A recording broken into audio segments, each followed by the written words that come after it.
Hello friends, welcome to my channel. और आज मैं आपको सुनाने वाली हूँ बिल्ली और चूहे की कहानी। एक बार एक बिल्ली थी। वो बहुत ही चालाक और चौकस थी और उसकी इसी चालाकी और चौकसी को देखकर चूहे भी सावधान हो गए थे। और अब चूहे भी बिल्ली के हाथ नहीं आ रहे थे। एक समय ऐसा आया कि बिल्ली भूख के मारे तड़पने लगी। एक भी चूहा उसके हाथ नहीं आता था, क्योंकि वो उसकी आहट सुनते ही तेजी से अपने बिल में छुप जाते थे। भूख से बचने के लिए बिल्ली योजना बनाने लगी। तभी उसके दिमाग में कुछ आया और वो एक टेबल पे उल्टी लेट गई। उसने सभी चूहों को यह सोचने पर मजबूर कर दिया कि वह मर चुकी है।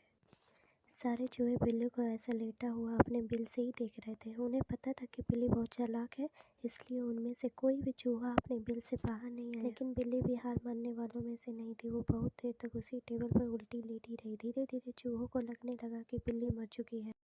वो जश्न मनाते हुए अपने बिल से निकलने लगे। चूहे जैसे ही बिल्ली के टेबल के पास पहुँचे, उसने उछलकर दो चूहे पकड़ लिए।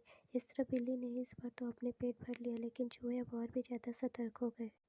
दो चूहे खाने के बाद बिल्ली दोबारा भूख से तड़पने लगी, क्योंकि चूहे अब बिल्कुल भी लापरवाही नहीं बरतना चाहते थे। इस बार पेट भरने के लिए एक बार फिर बिल्ली को योजना बनानी थी। लेकिन इस बार छोटी योजना काम नहीं आने वाली थी, इसलिए बिल्ली ने अब खुद को पूरे आटे से ढक लिया। चूहों ने सोचा कि वह आटा है, उसे खाने के लिए आ गए, लेकिन एक बूढ़े चूहे ने उन्हें रोक दिया।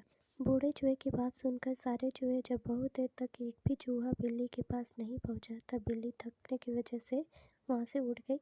इस तरह बूढ़े चूहे ने अपने अनुभव से सारे चूहों की जान बचा ली। बिल्ली और चूहे की कहानी से यह सीख मिलती है कि बुद्धि का इस्तेमाल करने से धोखे से बचा जा सकता है।